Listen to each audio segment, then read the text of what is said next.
আসসালামু আলাইকুম।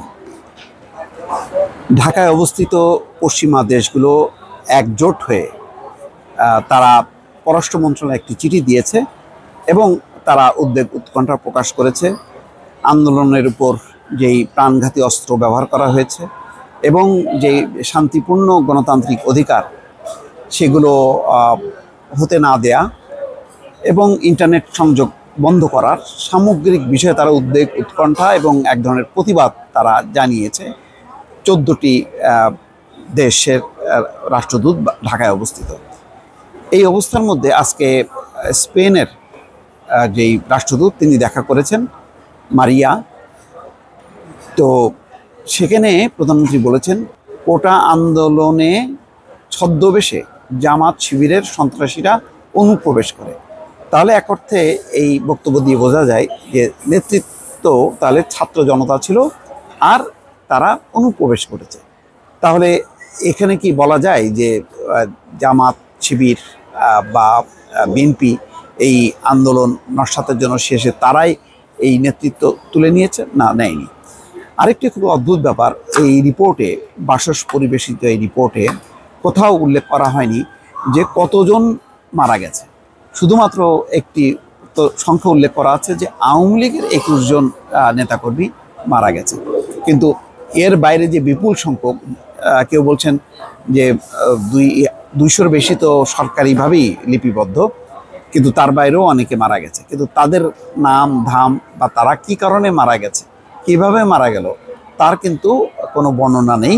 কিন্তু মানুষ দেখেছে যে কিভাবে আইন শৃঙ্খলা রক্ষাকারী বাহিনীর গুলিতে মারা গেছে, সেই বিষয়ে কিন্তু কোনো উচ্চারণ হয়নি। নাঈমুল ইসলাম খান সাংবাদিকদের ব্রিফ করেন এবং প্রধানমন্ত্রী স্পেনের রাষ্ট্রদূতের কাছে মানে একেবারেই রাজনৈতিক একটি বক্তব্য উপস্থাপন করেছেন। এটি সাধারণত কূটনৈতিক অঙ্গনে এইভাবে বলা হয় কিনা জানি না, সাধারণত এরকম বক্তব্য তিনি গণমাধ্যম বা রাজনৈতিক অঙ্গনে তিনি প্লেস করেন। তার মানে সরকার যথেষ্ট পরিমাণ ঘাবড়ে গেছে এবং এই ঘটনার পেছনে যে ষড়যন্ত্র আছে, চক্রান্ত আছে, পরিকল্পনা আছে এবং বিরোধী দলের মদত আছে, সেই বিষয়টি ফোকাস করার চেষ্টা করছে। কিন্তু এই আন্দোলনটা কিভাবে মিসহ্যান্ডেলিংয়ের কারণে এই সহিংস পর্যায়ে পৌঁছালো, কী কারণে বিক্ষুব্ধ হয়ে মানুষ রাস্তায় নামলো, তার কিন্তু কোনো দায় দায়িত্ব সরকার এখানে স্বীকার করলো না।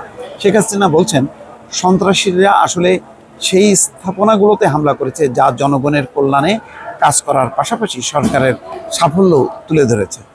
এই প্রসঙ্গে প্রধানমন্ত্রী কোভিড হাসপাতাল, মেট্রো রেল, এক্সপ্রেসওয়ে, সেতু ভবন, দুর্যোগ ব্যবস্থাপনা ভবন, ডেটা সেন্টারের কথা উল্লেখ করেন। তো এক এক করে অনেকগুলো স্থাপনার কথা বললেন, কিন্তু কোনো মানুষের কোনো তালিকা বলেননি যে কতজন হতাহত হয়েছে। তিনি বলছেন আমাদের সব উন্নয়নের প্রতীক যা জনগণকে স্বাচ্ছন্দ্য সুবিধা দিয়েছিল সেগুলো ধ্বংসের শিকার হয়েছে। সেনাবাহিনী ধৈর্যের প্রশংসা তিনি করছেন। তিনি বলছেন যে আমি তাদের সাহায্য করার সময় দলীয় পরিচয় বিবেচনা করিনি। তারপরে তিনি বলছেন যে তারা আন্দোলনের গতির শীর্ষে থাকতে সুপ্রিম কোর্টের আপিল বিভাগের স্থিতাবস্থার কারণে দেশে কোটার অস্তিত্ব ছিল না। তিনি বলেন তখন তাদের দাবির যৌক্তিক ভিত্তি কী হবে, এই সমস্ত নানান কথাবার্তা বলছেন। মোট কথা এইটি পরিষ্কার যে কোনোভাবেই সরকারের পক্ষ থেকে হতাহত এই সংখ্যাটা সামনে আনা হচ্ছে না। তাদেরকে যে গুলি করে মারা হয়েছে, এই গুলির কতজন নিহত হয়েছে এবং তার প্রেক্ষিতে বিচার হবে কিনা, স্বাধীন কোনো তদন্ত হবে কিনা, সেগুলোর কিন্তু কোনো বিষয় নেই। শুধুমাত্র স্থাপনা ধ্বংস, সম্পদ ধ্বংস এবং একটা ষড়যন্ত্র ছিল এবং তার সঙ্গে জামাত, বিএনপি, শিবির তারা জড়িত, সেটি ফোকাস করার চেষ্টা করা হচ্ছে। ফলে এইভাবে এই পুরো ঘটনাটিকে ধামাচাপা দেওয়া যাবে কিনা বা এর মধ্য দিয়ে প্রকৃত সত্য উঠে আসলো কিনা, এটি এখন বিবেচ্য বিষয়। দর্শক ভালো থাকবেন, আল্লাহ হাফেজ।